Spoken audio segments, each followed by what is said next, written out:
बात यमुनानगर की, जहां कांग्रेस द्वारा आयोजित विशाल रोष प्रदर्शन में किसानों की आवाज बुलंद हुई। गन्ने के कम दाम, धान घोटाला और सरकार की कथित नीतियों के खिलाफ ये प्रदर्शन कांग्रेस राष्ट्रीय महासचिव और राज्यसभा सांसद रणदीप सिंह सुरजेवाला के नेतृत्व में आयोजित किया गया। हजारों किसानों कार्यकर्ताओं की उपस्थिति ने पूरे माहौल को आंदोलनकारी बना दिया।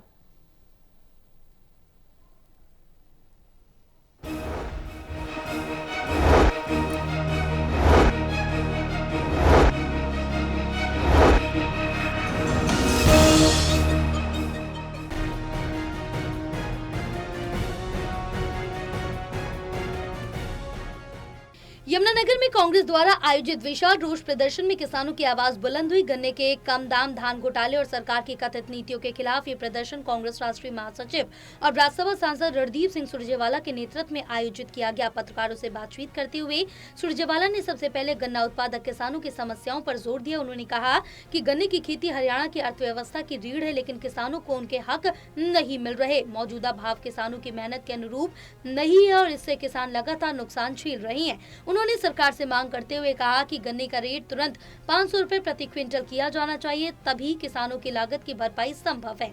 सुरजेवाला ने धान घोटाले पर बड़ा हमला बोलते हुए कहा कि ये महज मंडियों तक सीमित घोटाला नहीं, बल्कि इसकी जड़ें हरियाणा सचिवालय तक जाती है। उनका कहना था कि मंडी सचिवों को बलि का बकरा बनाया जा रहा है, जबकि असली दोषी सचिवालय में बैठे बड़े मगरमच्छ हैं। उन्होंने मांग की कि धान घोटाले की सीबीआई जांच और 90 दिनों में रिपोर्ट सार्वजनिक की जाए, ताकि सच सामने आए और दोषियों पर कार्रवाई हो सके। 13 लाख एकड़ के करीब भूमि प्रभावित हुई, नष्ट हो गई। उसके बावजूद भी जो धान है वो ज्यादा खरीद लिया गया। सबको मालूम है, आप किसी से पूछ लीजिए, पत्रकार मित्रों को भी मालूम है कि भाजपा के दलाल बिहार और यूपी से सस्ता धान लेकर आए। जो पीडीएस का धान था वो 1500 और 1600 रुपए में लेके आए, यहाँ 2300 और 2400 में सरकार को टिका दिया। 5000 करोड़ से ज्यादा का धान घोटाला हुआ है, पर एक शब्द आप नायब सैनी जी के मुंह से नहीं सुनेंगे, क्योंकि ऐसा लगता है हमें। मैं और अकरम भाई बात कर रहे थे, भाई साहब धनतोड़ी जी बात कर रहे थे कि ऐसा लगता है इस धान घोटाले में। हमारी मांग है इसकी सीबीआई जांच हो, 90 दिन में रिपोर्ट आए। रणदीप सुरजेवाला ने एक और गंभीर आरोप लगाया, पहले वोट चोरी हुई, अब खाद चोरी हो रही। सुरजेवाला ने कहा कि किसानों को मिलने वाला खाद का कट्टा 50 किलो के नाम पर 45 किलो का निकल रहा, जो किसानों के साथ खुली लूट है। उन्होंने कहा कि सरकार को इस पर तत्काल कार्रवाई करनी चाहिए।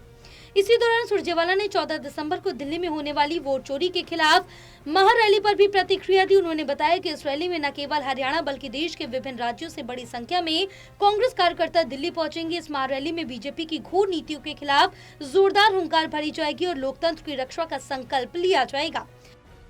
गांधी जी और खड़गे जी के नेतृत्व में 14 तारीख को रामलीला ग्राउंड दिल्ली में एक बहुत बड़ी रैली का आयोजन किया जा रहा है। ज्यादातर लोग वहाँ हरियाणा से, पंजाब से, दिल्ली से, राजस्थान और पश्चिमी उत्तर प्रदेश से होंगे, पर नुमाइंदे के तौर पर सारे हिंदुस्तान से शामिल होंगे।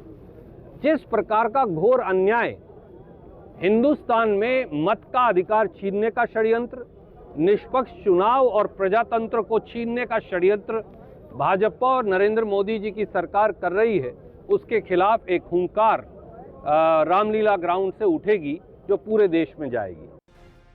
सुरजेवाला ने कहा कि लड़ाई किसानों, मजदूरों और आम जनता के हक की लड़ाई और कांग्रेस पीछे हटने वाली नहीं है।